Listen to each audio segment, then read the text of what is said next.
Ya, Assalamualaikum warahmatullahi wabarakatuh. Perkenalkan, saya Muhammad Saladin Fikri Abdullah, NIM 1304212121.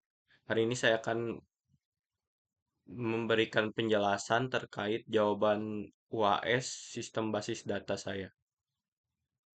Baik, kita ke nomor satu. Dalam two-phase locking, ketika suatu transaksi dapat melepaskan kunci dan tidak mendapatkan kunci merupakan fase dari jawabannya shrinking ya. Kalau kebalikannya, misalnya ketika suatu transaksi dapat mendapatkan kunci tapi tidak bisa melepaskan kunci itu fasenya growing. Oke, ke nomor dua, apa dua sifat yang dijamin oleh two-phase locking protocol? Karena two-phase locking protocol ini kan ingin menyelesaikan eh, menyederhanakan konkurensi ya, di mana dia akan transaksi-transaksi yang berjalan secara bersamaan dibuat seolah-olah berjalan secara seri. Maka otomatis serializability pasti jawabannya itu. Kemudian karena serializability ini maka akan terjadi transaction isolation. Jadi antara transaksi satu dan transaksi yang lainnya itu akan terisolasi. Jadi akan konsisten gitu. Terjamin konsistensinya. Kemudian ke nomor tiga, ketika menggunakan locking protokol maka akan berpotensi terjadi deadlock.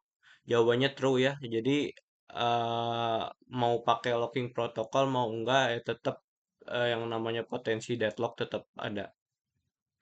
Kemudian selanjutnya apa dua potensi kelemahan dari penggunaan two-phase locking protocol? Karena two-phase locking protocol ini menyederhanakan si banyak transaksi yang berjalan secara bersamaan, jadi ada kemungkinan meningkatkan deadlock ya. Dan karena ada kemungkinan meningkatkan deadlock, maka akan terjadi penurunan throughput sistem akibat dari deadlock tersebut. Kemudian ke nomor 5, ini ditanyanya manakah pernyataan yang benar dari kondisi schedule tersebut. Kita bisa lihat di sini log log eksklusif B terus melakukan read write tapi di sini nggak di unlock, terus dia di transaksi satu ini log eksklusif dari A, di T2 ini log set A terus read log set B, tapi si A nya ini nggak di unlock. Maka di transaksi satu ini karena A tidak di unlock maka si log eksklusif dari A ini bakal terjadi deadlock.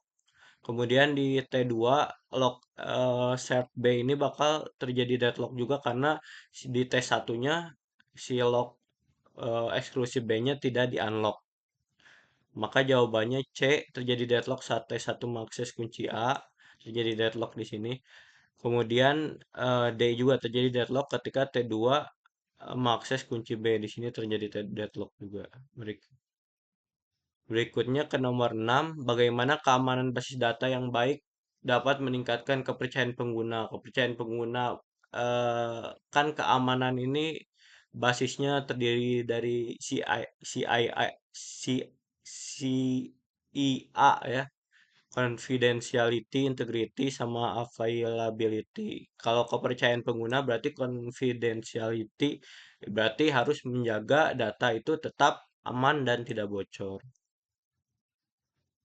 Selanjutnya, isu legal dan etika dalam keamanan basis data melibatkan hak akses data yang melanggar hukum dan kode etik ya.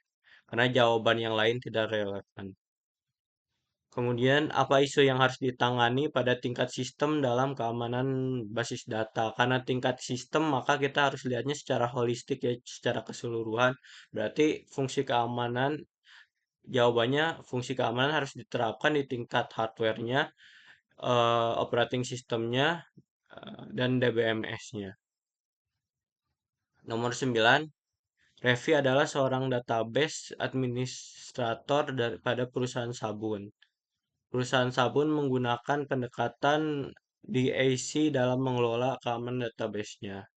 Revi akan memutuskan hak akses kepada Buna, di mana Buna tidak dapat melihat dan menambahkan tabel countries. Maka sintaks yang sesuai dari studi kasus berikut, karena Buna tidak dapat melihat dan menambahkan tabel countries, maka kita perlu memberikan sintaks agar si Buna ini bisa mendapatkan akses dalam melihat dan menambahkan. Maka grant select, di mana select ini untuk melihat, dan insert untuk menambahkan, on countries pada tabel countries, to Buna kepada Buna. Kemudian nomor 10, Revi adalah seorang database administrator pada perusahaan sabun. Perusahaan sabun menggunakan pendekatan DAC dalam mengelola keamanan database-nya. Revi akan memberikan hak akses kepada Sonia, yaitu Sonia dapat melihat dan menambahkan tabel regions. Tetapi Sonia tidak dapat memberikan hak akses pada si user lain. Tuliskan sintaks yang sesuai pada kasus berikut. Ini saya agak bingung ya. Harusnya tuh jawabannya tuh grand grand select on regions to Sonia no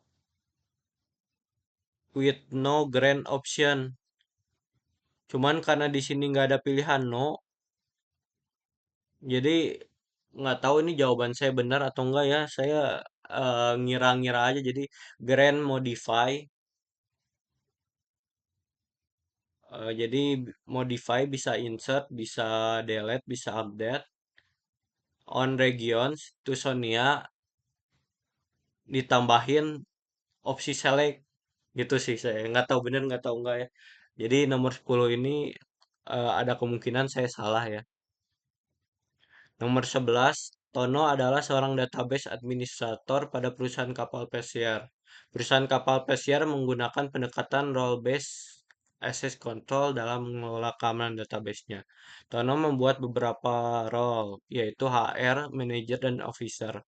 Pada periode ini, Raka tidak menjadi manajer. Sintak untuk memutuskan hak akses manajer dari si Raka ini gimana? Sintaksnya revoke untuk menghapus hak akses. Revoke-nya apa? Revoke manager. Revoke manager from Raka. Kemudian nomor 12, salah satu cara untuk terhindar dari risiko kerugian akibat terjadinya kegagalan adalah dengan cara menyimpan beberapa salinan untuk setiap blok pada disk yang terpisah. Meskipun prosesnya dapat menghasilkan salinan yang tidak konsisten, oleh karena itu, proses penyalinan setiap blok harus disalin pada semua physical blok secara bersamaan. Ini saya jawabannya false, soalnya menurut saya ini menyimpannya harusnya seluruh ya, nggak beberapa salinan harusnya sih seluruh salinan. Terus seluruh salinan ini nanti dijadikan acuan untuk eh, ketika terjadi terjadi failure, apakah ada konsisten atau inkonsisten atau tidak gitu untuk dijadikan perbandingan. Makanya di sini saya jawabannya false. Selanjutnya, pada dasarnya logical backup merupakan proses ekspor dan import yang menghasilkan dan menggunakan file backup seperti .dmp dan dihasilkan melalui utility dari DBMS. Ini setelah saya baca PPT-nya kembali, ini jawaban saya salah ya, harusnya true jawabannya.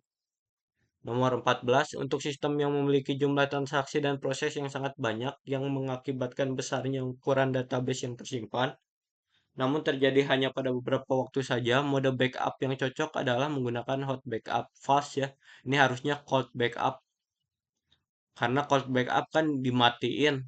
Kalau dimatiin dia eh, waktunya lebih cepat daripada hot backup, terus dia malah bagus buat handle yang prosesnya sangat banyak.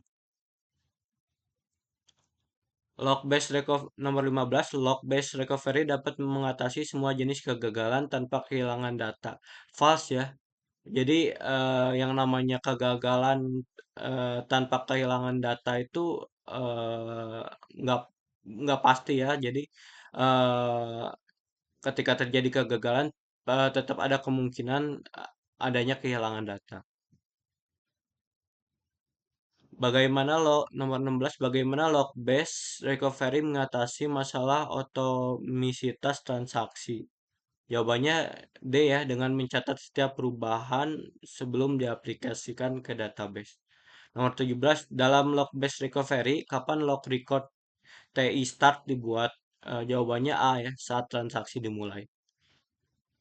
Nomor 18, di manakah biasanya letak CDN cache? Jawabannya B, dekat dengan pengguna di lokasi yang tersebar secara geografis. Jawaban yang lain kurang relevan ya. Nomor 19, manakah dari pernyataan di bawah ini yang benar mengenai shared memory? Pilih dua. Yang pertama, shared memory berisi buffer pool untuk menyimpan data yang sering diakses. Ini benar ya. Terus selanjutnya shared memory digunakan secara eksklusif oleh user process. Ini nggak shared memory nggak eksklusif untuk user process saja. Terus ini hanya log manager proses yang dapat mengakses shared memory. Enggak juga, ini shared memory enggak hanya diakses oleh log manager proses saja. Terus cache query plans pada shared memory membantu mengoptimalkan eksekusi query yang berulang. Ini benar ya. Jadi jawabannya yang ini sama ini. Nomor 20, apa tantangan dari sistem paralel? Sistem paralel itu biaya infrastrukturnya tinggi, terus skalabilitasnya rumit, tapi dia malah bagus untuk penanganan big data, terus toleransi kesalahannya juga baik. Apa karakteristik utama dari database NoSQL? Karakteristiknya ini ya, menyediakan skalabilitas dan fleksibilitas tinggi untuk data yang tidak terstruktur atau semi terstruktur. Jadi NoSQL ini kelebihannya dia bagus untuk data yang tidak terstruktur atau semi terstruktur seperti itu. Kemudian nomor 22, database sharding adalah salah satu solusi untuk mengatasi permasalahan. Yang pertama kinerja, kemudian skalabilitas. Kalau kompleksitas enggak ya, malah database sharding ini membuat jadi lebih lebih tidak kompleks, lebih sistemnya jadi tidak lebih kompleks. Terus keamanan sistem ini enggak ada hubungannya. Berdasarkan paper yang nomor 23, berdasarkan paper yang telah Anda resume sebelumnya, jelaskan secara singkat tren database saat ini. Berdasarkan paper yang telah saya buat, resumenya untuk tren DBMS saat ini adalah DBMS yang mampu mengatasi permasalahan big data yang memenuhi 5 aspek yaitu variety, volume, velocity, value, dan veracity. Sedangkan tren yang akan datang adalah bagaimana menjembatani antara SQL dan NoSQL, terus bagaimana meningkatkan keamanan pada database, terus gimana manajemen database secara otomatis. Ini apa si eh, si paper yang saya gunakan kemarin. Ini kalau dibaca current trend database ini yang bisa mengurusi data di mana variety, volume, veracity, dan value yang menjadi unsur dari si big data ini. Kemudian untuk si eh, data feature database management system itu yang bagaimana dia itu yang bisa menjembatani SQL dan NoSQL. Terus dia bisa eh, bisa baik untuk cloud platform gitu ya. Bisa diakses secara cloud. Terus eh, terus bagaimana cara meningkatkan keamanan tadi yang saya bilang. Terus bagaimana yang bisa memanajemen secara otomatis si database-nya. Baik, sekian penjelasan dari saya. Kurang lebihnya saya mohon maaf. Wassalamualaikum warahmatullahi wabarakatuh.